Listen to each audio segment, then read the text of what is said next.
Hi, boys and girls. Today we're going to talk about making connections. When we read books, we make connections all the time.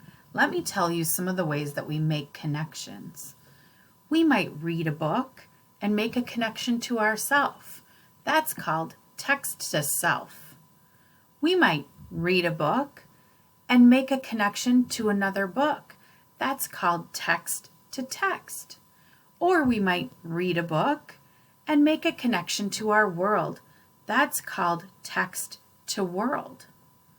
Text to self happens when you might maybe read a book about baseball and then you think about a time that your baseball won the championship.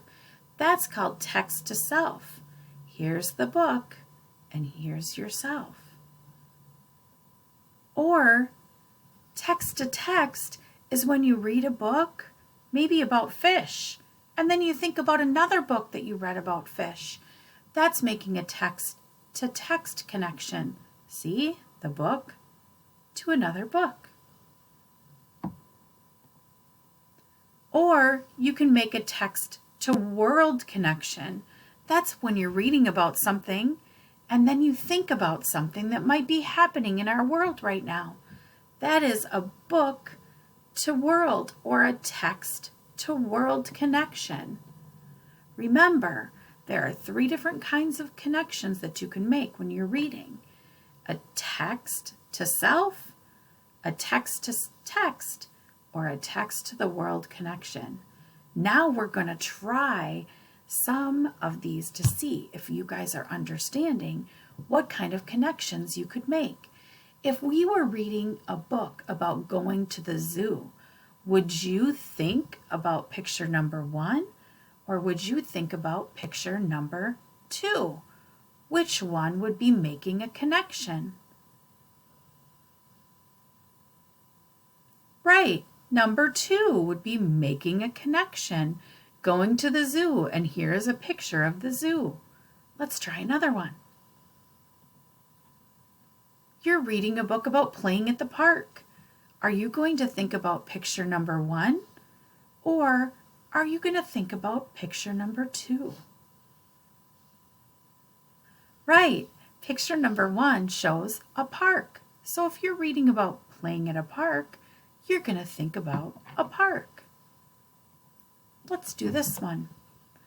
Going on a trip. You're reading about going on a trip. Are you going to think about picture number 1 or picture number 2? Right, picture number 2, packing up your things to get ready for your trip. Now, you might think about picture number 1 if the last time you went on a trip, you were flying a kite, or if you were going on a trip to fly a kite.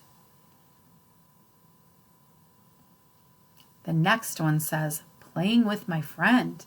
If you're reading a story about playing with your friend, are you going to think about picture number 1 or picture number 2?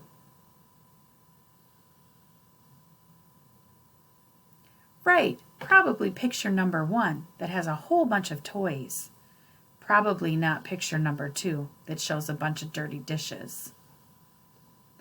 Now you're going to read something about going to the beach. Are you going to think about picture number 1 or are you going to think about picture number 2? Well, I don't think that you're going to build a snowman at the beach, so it is probably picture number 2 with the sand toys. This one says you're reading a book about playing a game. Are you going to think about picture number 1 or picture number 2? This one is tricky because when I made this, I thought about picture number 2, playing a game with dice and game pieces. But if you're playing a game where you're a police officer, you might think of picture number 1. That's where text to self sometimes is different for different people. That's the end. You did a super job. Keep up the good work.